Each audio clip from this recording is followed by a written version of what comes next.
Hello, everybody, and welcome back to My Bad with Morgan Rees, the show where we just glorify our imperfections. We just go wild for it. And this week, I am here with the amazing comedian, a bit of everything actually, Sam Nicoresti. How are you doing? Hello, I'm good. Thanks for having me. How are you? Very well. Thank you so much for coming on the pod. That's all right. Thanks for having me in your front room. I've got to just tell everyone the journey of it. You kept on coming up on my Instagram. I'm loving the stuff you were posting. And then I actually got around to watching your YouTube special, Flake. And I've got to have you on when I saw you do in Edinburgh. Oh, that's really kind. Yeah, thank you. It's always nice when people have seen the full show. It's kind of different from the reels, but oh yeah, completely. I get it all the time because I'm a bit rude and all that, and sometimes just like my Welsh one-liners will go out and they'll come to see the show and they're like, oh, is this what it's like? Right, yeah. A lot of bum content, actually. Yeah, but it is such a good show. Oh, thank you. That's a very kind thing to say. I mean, yeah, I'm happy with it. I think it all worked out in the end, didn't it? Yeah, and you're doing another show off the back of it now. Off the back of it, only because you have to keep moving in this business. Yeah. Yeah, what is the show? Tell us all about it. Well, you're the bloody plug. Baby Doomer.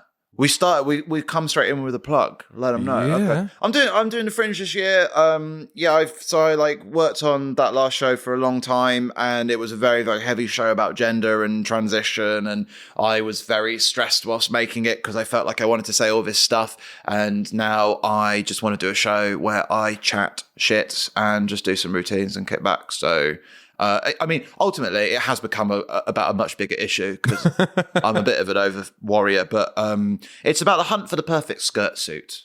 Yes, I was reading the bio for it. And without any spoilers, can I ask you in real life where you are on that journey now for the skirt suit? The perfect skirt suit. I've got 3 at this. Well, actually, do you know what this is? An orphan jacket currently from a larger piece. It's not a skirt suit, but it is a very nice suit. It has a matching bottom, which I think I will wear one day in Edinburgh if there's like a nice reason to. And I have a very nice velvet one. Oh, it's like a velvet brown, which I think is probably my favorite. It's got a nice, slightly librarian sleaze kind of look to it. The only downside of it is that stops it reaching perfection. And this is kind of what the show is about. Of like, is it possible? Is it possible to achieve the perfect skirt suit? We don't know because it will overheat. This one. Oh. And I have one that's very breathable, that's from New York, like 1980s vintage, and it's very lovely. But I find it a little too formal because it has like black velvet on brown. Yeah. And I just always feel with black and brown, it's a bit like what. So what are you aiming for? What's out of reach? What's been the one that keeps on eluding you? Because I wear skirts a lot on stage. I love wearing a skirt. I think it's really free. I got a bit about it in the show because I just think everyone's going to get into. Just like I think cis men are going to be getting into skirts. They better stay the fuck away. Otherwise, there's going to be nothing left. There's going to be a huge run on these things. But I think they're so perfect for showing off your thighs, especially with shorts. They can be a bit restrictive, actually, shorts. But with a skirt, you could just get that bottom of that thigh, that little dip thing. You can just show that off. You could be a skirt. Oh, yeah. I love it. I love wearing a skirt. So this is certainly one of the big things, I would say, of it depends on your body type and shape and everything. But I do think it has to ride that thigh. The hem, the length has to sit, it's like above knee at a point where you just start to get like a nice feeling of curvature.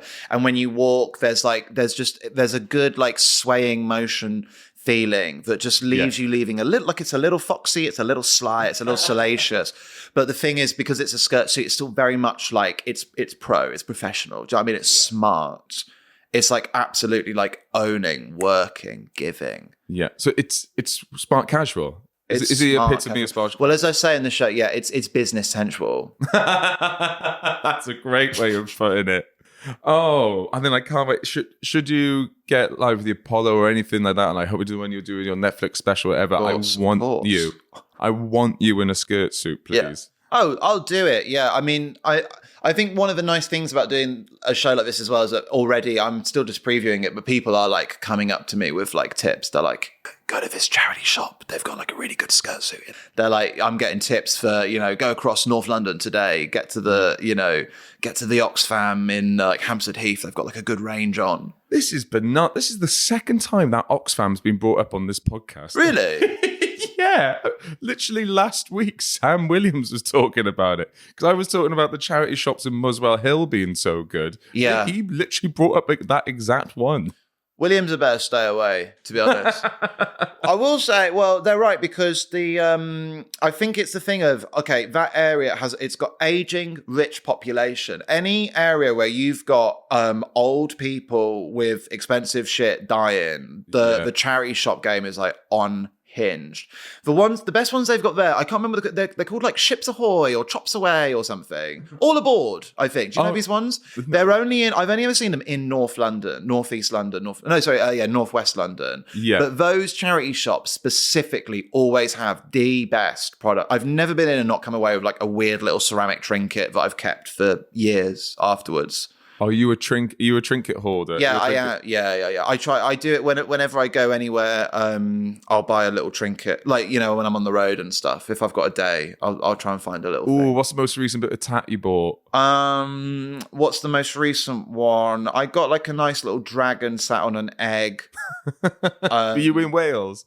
I was in Wales. Yeah. I did the Macfest in May, and then I was in Cardiff 2 weeks ago doing the Queer Emporium. Oh, lovely stuff. Yang and the crew. Yeah. Shout out Queer Emporium. Yeah, it was lovely. Really nice gig. Loved it. It was quite weird because it was like it's just in the like promenade of the shopping mall. Yeah, I'll be honest, I love the Queer Emporium, but it's bananas where they put the gig. It's like in this endless wind tunnel.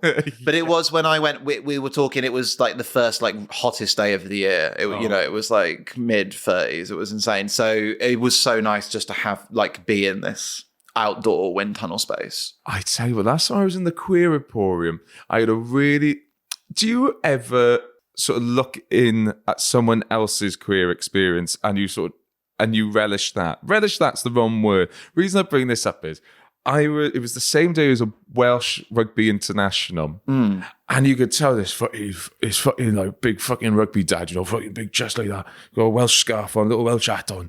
I think he was he had a pint hidden in his coat, but he was just taking his kid around the shop. Because I bought him to buy a badge with a flag on. But he's like, we'll go watch rugby and we'll swing by the Queen Emporium. That blew my mind. Yeah. If that was just you could go, I mean, like, it's a dream, isn't it? I would just try and picture myself back when I was a little kid. If I was going to the Welsh International and my dad swung by the Queer Emporium with me. Yeah. I'm getting it. Just go like, oh, what a brilliant, wholesome moment. And I just wanted to grab this little kid and just go, do you know how miraculous and brilliant this is? You're saying your dream would be to have an accepting father. Oh, at that age. Yeah, big time. Morgan talked to me about it. No, I'm with you totally. And actually, that is a nice thing about, I think, doing comedy, that like you get used to and have to get used to the idea of just not judging people. And it's so funny for queers to say that, of like, don't judge a book by its cover. It's like, yeah, of course, that's like our entire fucking thing. But you do, like, you go into gigs and you get used to, like, you see a certain type of audience and you're like, they're going to hate it. They're going to hate me. I'm going to have such and it's not like, they'll love you. Yeah, and then I don't know. I'm constantly surprised by people to the extent where it's like it's a good life lesson daily, and just like not assuming things about people just because they're dads. Their dad is off to the rugby and has had pints. I did pints in his coat. Yeah, no, legit, for real. That's sweet. Those guys have such an insane badge collection. They've got every single flag under the sun. I was reading it like a dictionary. Like, I was learning so much.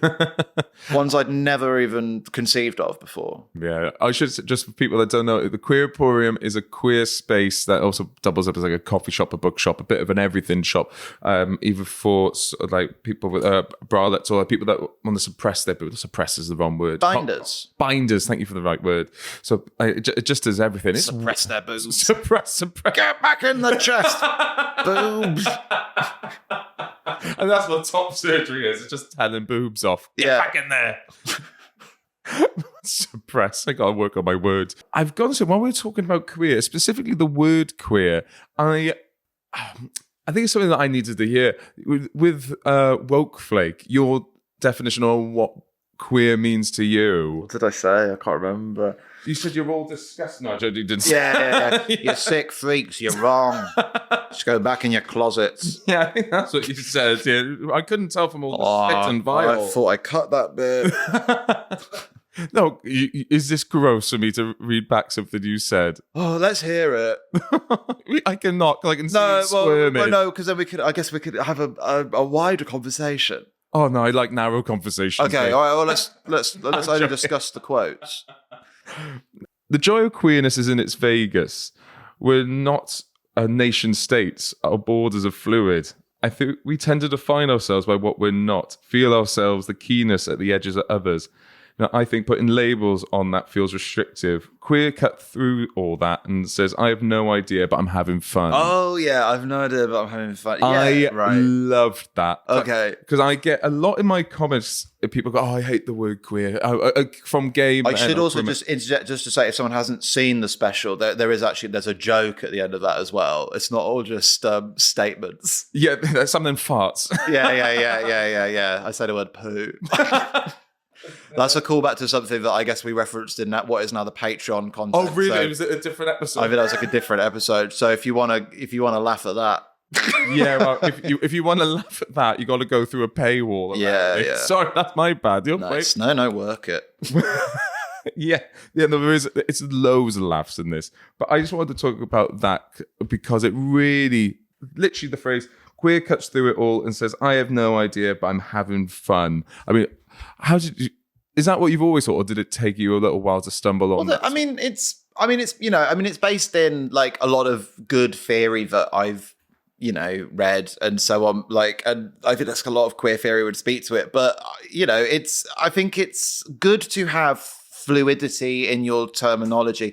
And I guess maybe like one of the things that I was interested in when I was coming out, because I was like, part of the thing with this show is that I was really obsessed with the like right-wing dark enlightenment philosophy tube stuff and bread tube alongside it and all of that shit, because I was so obsessed that there needed to be a very solid logical argument for what is ultimately a feeling. Yeah. And it took me a long time to get to that point of acceptance, which I think I think people always come to at their own space. Yeah. But like, I think part of it is that, one of their big things is like, oh, it's, these guys, it's degrading language and, they're muddying the terminology and they're ruining, like the pronouns and meaning we have to say like they is now. And it's like, well, we don't say like thee and thou and thine anymore. Like language grows and changes and it's a tool that serves the people, not the other way around. It's not an institution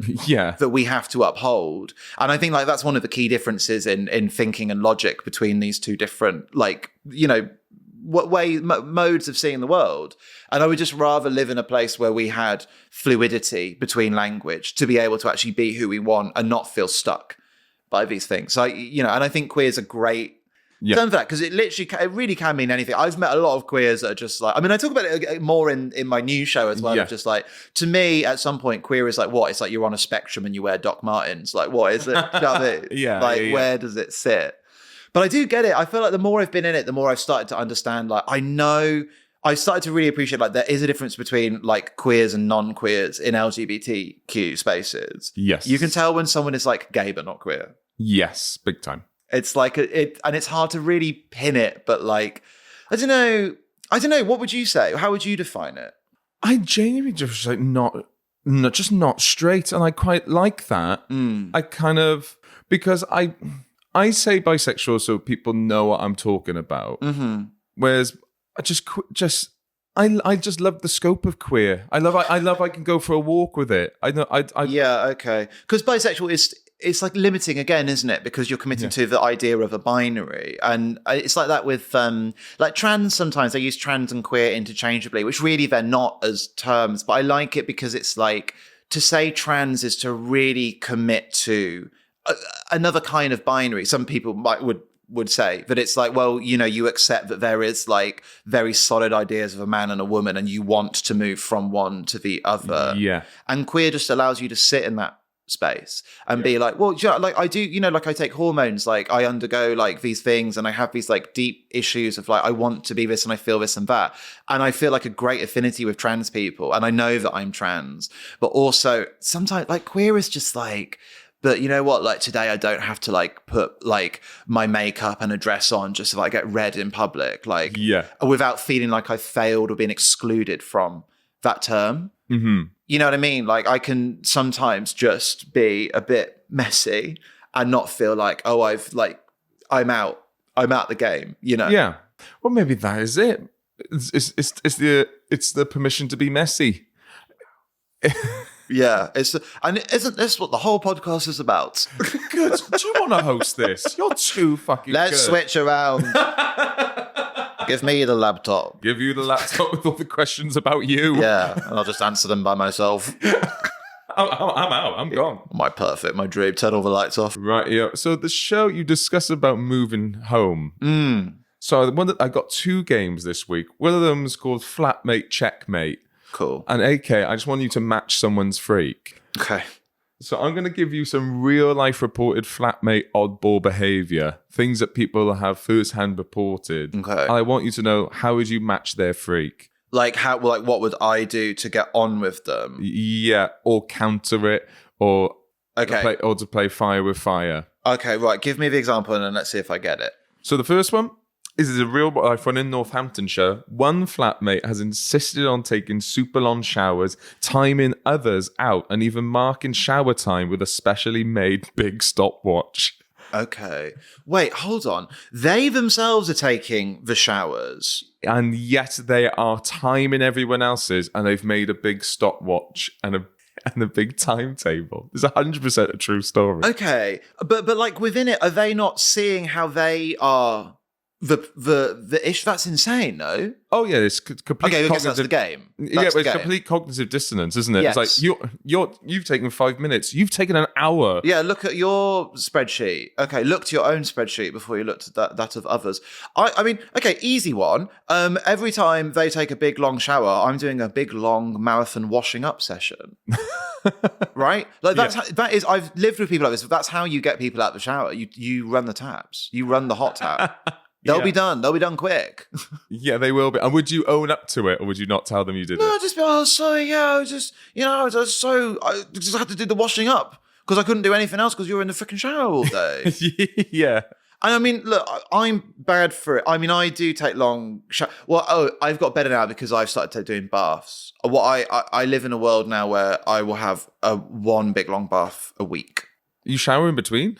In between what? In between? Well, sometimes I'll have a bath and then I'll have a shower to cool off. Yeah. So you have one big bath. You have once a week. You have a big bath. Oh, I see. Yes. I do also shower. Yeah. I have basic hygiene. Yeah. But what I mean is, I used to go in the shower and spend a long time in that. Whereas now, I am with you because I have the dream of the long bath. It's like, okay, I'll do like all of the like big skincare, like shaving everywhere kind of things at the end of the week in the bath. Yeah. And here is it's just a quick rinse and a soap, you know? Good. Yeah. I thought you were saying, I don't take long showers every day. I just do one big long bath a week. I think you could get I suppose not in summer, but like I mean, you know, that people think that the medieval era was a very stinky era. If you ever go to Jorvik, they'll really like push that down you. But actually, people were smelling great. People were probably bathing more than we bathe now. And it was the era of the Crusades. So they were bringing like rose water and all these things, like interesting like spices and herbs back from the Orient and the Middle East. Yeah, I guess they had bathhouses, didn't they? Yeah. So, do you think you could bath with other people? Bathe the bath? No. Could I? Yeah, well, I mean, I'm going to be, when I'm in Edinburgh, I'm thinking about this because I won't have a bath. And I'm wondering if maybe I'm going to commit to like a sauna, treat myself a little sauna a week. Ooh. Yeah, I know it's plush, but like, come on. It's Edinburgh. Like, we're showing off. Let's fucking go. Let's glow from our sauna. Yeah, well, I'm in a big, like, I'm in a sweatbox every day. Yeah, so you're going to go into a different one. Yeah, well, I'm seeing how that doesn't really work, but... I will. I mean, I think that being in the water can be a great time to reflect. Nice. You need one of those, not deprivation tanks. Yeah, deprivation tanks. No, I wouldn't like that. I'd dissociate fully and freak out. I wouldn't like that at all. I don't like when I can't tell where my body ends and the universe begins, because I think on some level I know that it's real. Next question. You are a big thinker, aren't you? I mean, you're so clever, and I've been talking to you about poo for ages. No. It's not clever to divorce your mind from your body. All right. Do you want to know what they actually did? They actually did exactly what you... Put the taps on, They put the taps on, and then they they actually donated the big specially made stopwatch to the local gym. That's nice. Specially made stopwatch sounds insane. Yeah. It's mad, isn't it? Okay. Oh, there's 4 of these. I need to cut them. I'll just cut out one of them. Or we'll do them all of them. In Essex, one flatmate hosted loud nightly sock puppet shows in the communal lounge, complete with sound effects and scripts. Okay, whoa. Okay. That I'm kind of into. I guess if it was weekly and it felt like you had to attend, that would start. But are these people children? Like, what is that? I'm getting the thing. Yeah, I don't think it's just not children. I think it's feral 7-year-olds all living together. Yeah, I think if they were children, this is just a family rather than a flatmate. Yeah, well, children are flatmates, really, aren't they? but apparently this is nightly. You say nightly? Yeah, our flatmate hosted loud Loud. How is a sock puppet show getting rowdy? That would be my question.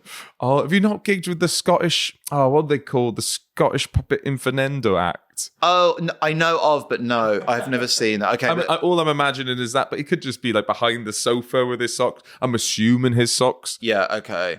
I'm also assuming him, actually. I would probably therapize them. I would sit them down and I would give them a sock puppet and I would ask them to articulate what it is they really want to say about their childhood. Would you be speaking through the sock, or would they be? No, because I'm not a child.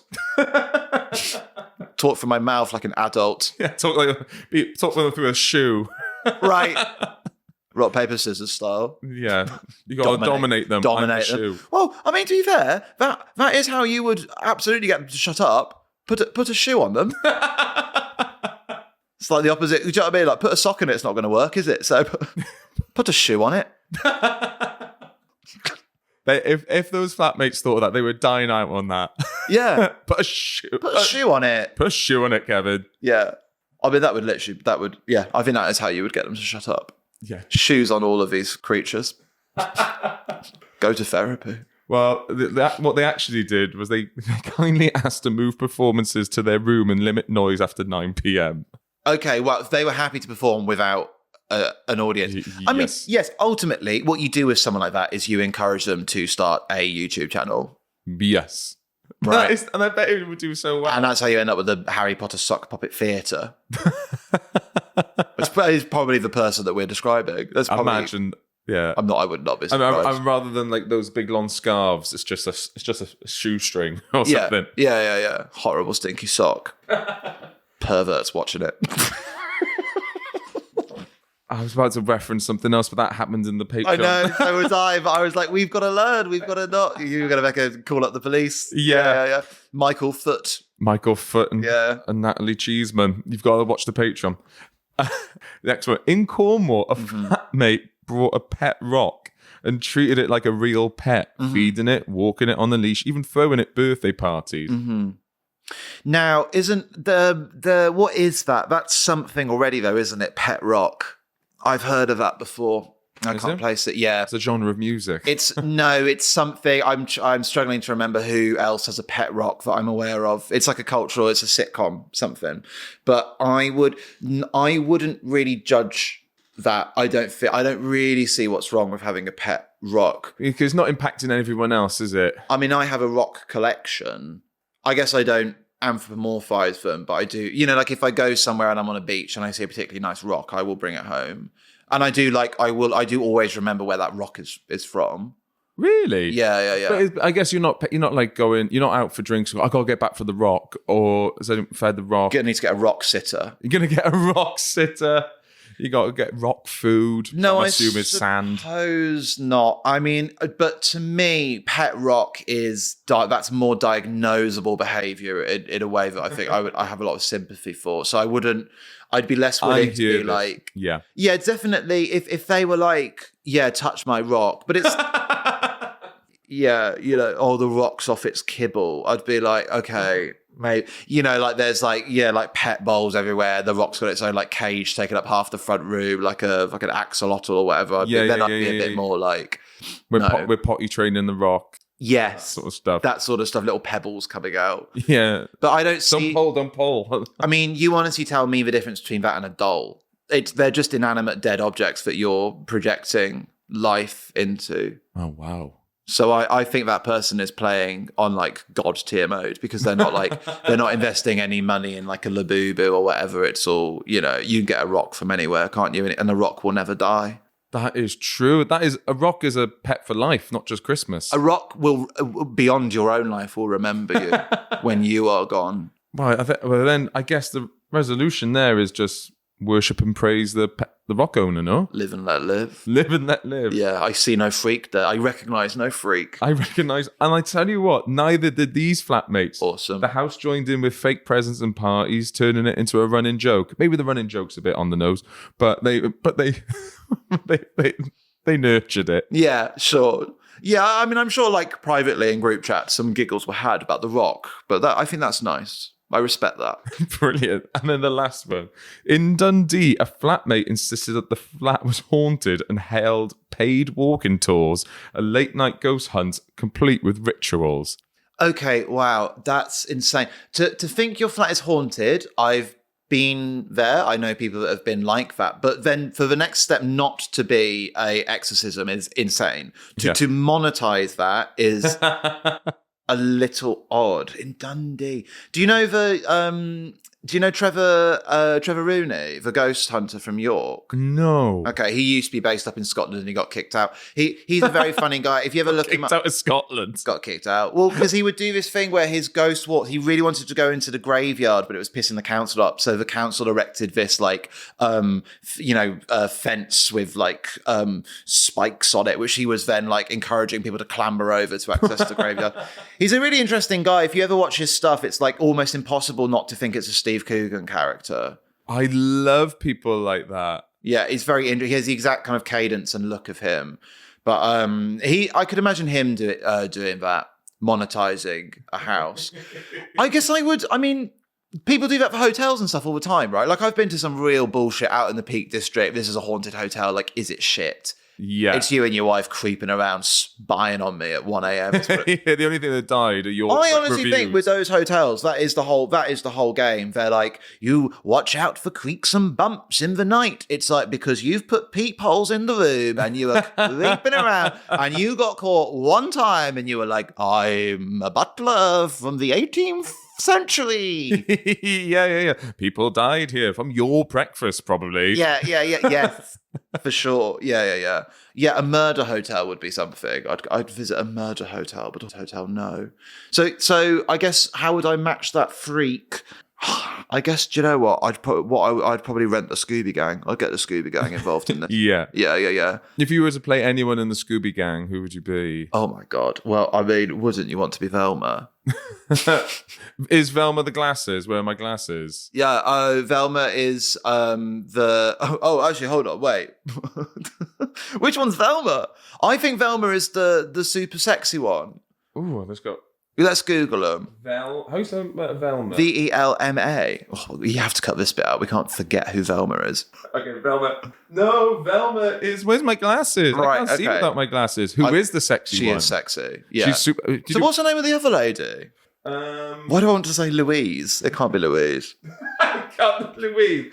Is Velma Scooby Doo or LGBT? Oh, as mentioned before, apparently she's gay. Yeah. I didn't know that. Did you know that? Velma's gay. I didn't even know who she was 5 seconds ago. That's why she wanted her glasses on. She wanted to see all the other sexy ladies. Yeah, okay. So I would say Velma. Yeah. I think I've always been attracted to that type of person. I mean, I guess we're talking dyke. I do think Velma is very dyke coded. Yeah, she is. Yeah. She's got that librarian hots. Daphne is the super femme, high femme. Yeah, the high femme ginger one. In an ideal world, you'd be Daphne, right? Like it would be like you'd be Daphne up here, beautiful. But I think I would love to be Velma. and be going out with Daphne. That would, do you know what I mean? Yeah. To get to see Daphne and be Velma, book smart, dorkish, cute, like, you know, queer coded, comfortable sweaters, and looking after your eyesight. Yeah, driving a van. Does she drive it? I think she drives She's the one with the license. Big dog. Big dog. Yeah. Ideal life. A lovely little polycule they've got going there. That's what the Scooby Doo gang is. They fuck. For sure they fuck. They're Big hippies. time they yeah, fuck. big time they fuck. They rip huge, but they're all stoners. They're Yeah. all dropouts. I want to know what's going on with who's the Fred? Yeah. Yeah. He's like too straight-laced, too clean-cut to be like hanging out with these guys. So it's a bit like, what is his gay? I guess he's gay. He's got to be gay, I right? was going to say cuck. I think he just likes watching. Okay. He is in a relationship with Daphne. Hundo. Cucks with Velma. Yeah. Right. And then what's going on with Shaggy and Scooby then? I think they genuinely are Support just roles. mates. Just mates. I think the dog is. I don't think the dog is a voyeur like Fred. I think the dog just happens because dogs. I think the dog, you have to rule the dog out as it lives in the kingdom of the beast. I think you can't really pontificate. But I guess I think that's probably where it started talking. It's like, fucking hell. Right, what's going on? Yeah. Yeah, vlog. Yeah, okay. Yeah, you're putting what in where? Yeah, maybe. I think Shaggy fucks. I mean, it's clues in the name, isn't it, really? I think for sure Shaggy fucks. Yeah, I think it was him. Yeah. Yeah. Big time. I think Shaggy and Fred probably have their own thing going on. Who tops who? Or it could be a side thing. Oh, Fred's a top, though. Fred's a top, for sure. I think when it comes to Daphne, he takes the back seat. Yes. He likes to admire the beauty. He likes to see it. Yeah. But he himself, I think, never really... He struggles a lot with his own, like, internal...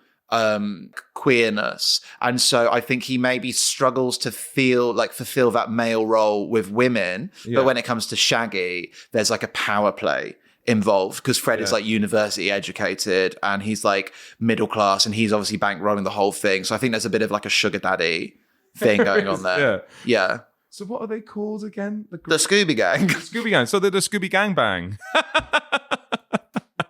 Horrible. Welcome to the podcast. We're going to talk about the Scooby Gang Bang. Horrible content. So we're going to go to the penultimate round now. So like I said, the show is called My Bad. We've all got like all our thoughts on that. What am I bad for? Am I bad for this? What's your hot take? My hot take? Yeah, what's annoying you at the moment? Or what are you loving? Am I bad for thinking this? Am I bad for doing that? I think that traffic can't hurt me. Like when I am specifically when I'm on a zebra crossing, I think God is on my side and I cannot die. Have you always had that, or I just have this? I'm like, there's not many things for which I'd throw my life away. Like I've never like served for my country or whatever, but I would. There's something about when people don't respect that a pedestrian has a right of way on a zebra crossing, and I can see that the car's not going to stop. I don't stop crossing the road. Do you know what I mean? I'm not going to let them get into their heads this idea that like, oh, we just drive through, we do what I will walk out into traffic on a zebra crossing. My God, you're making the car play chicken. Yeah. I'm like, what are you going to do? Literally, like, the Lord protects me. I genuinely, in my head, I have this, I'm like Spider-Man, like, that will crumble, that car. So, like, the zebra crossing is like your temple, your holy ground. You can't hurt me while I'm in this space. I just think maybe I'm wrong on this, but growing up, because I think people do this differently in different countries, but growing up, it's like, when you are on that crossing, that is your time. That is your road. And it's the pavement, right? It becomes the pavement. It's like a substantiation takes place, right? Yeah. And the road temporarily becomes pavement and all cars must stop. And I feel like as I've got older, and maybe it's just because like when you're a kid, people want to run you over less. Yeah. But I've known people, or maybe it's just being in London, people just don't stop. Sometimes they're like, no, you're just waiting there for no fucking reason at all. And I'm like, bitch, no, I will step out. Like a car can be doing 40 and I'll step out and they always stop. Yeah. Because no one wants to hit someone. No. But I know in my head, like if Have you had any close calls? Yeah, all the time. I've had people like drive over my foot. I've had people like hit me before and stuff. Yeah. Really? Yes. But I just believe it's my God. I just believe God's on my side when it comes to it. I do. I genuinely. My God, we've had 2 godly Sams back to back. Really? Yeah. I mean, I'm not. Yes. Okay. I'm not as religious as Williams. Yes. I mean, we've had to skip the chain reaction round this week. But his question for you is about God. So we're going to have to move that to next week. Sam, Apologies. I will find him. I'll find him. Find him on the zebra crossing, the roundabouts. I'll look for him in a urinal cake. Don't you worry. So am I bad for thinking traffic won't hurt me? Traffic can't harm me. I think traffic can hurt me, but it won't end you. I think that if I were to die, my name would live on in martyrdom. Like genuinely, there'd be like it would be called like Sam's Claws. Oh, really? Yeah. And it's that now like all zebra crossings have spikes installed. Sam spikes. Yeah, Sam spikes. And they'll be, they'll be like, it's like with a Belushi beacon. You know what that's called, a Belushi beacon? It's like, those are called Sam spikes. It's like cat's eyes. Yeah. Oh, it's because there was this kid and they got absolutely like slaughtered on a zebra crossing because they had the sort of God delusion. Well, I love that. And we're going to go into the final round. Thank you so much for doing this, by the way. Coming over. My pleasure. It's good fun. So we're going into the final round now. Just quick fire. You can think about it if you want, but otherwise, just off the top of your noggin, off the top of your chest. Quick fire rounds. You ready, Sam? Yeah. Well, yes. Okay. No, go do it.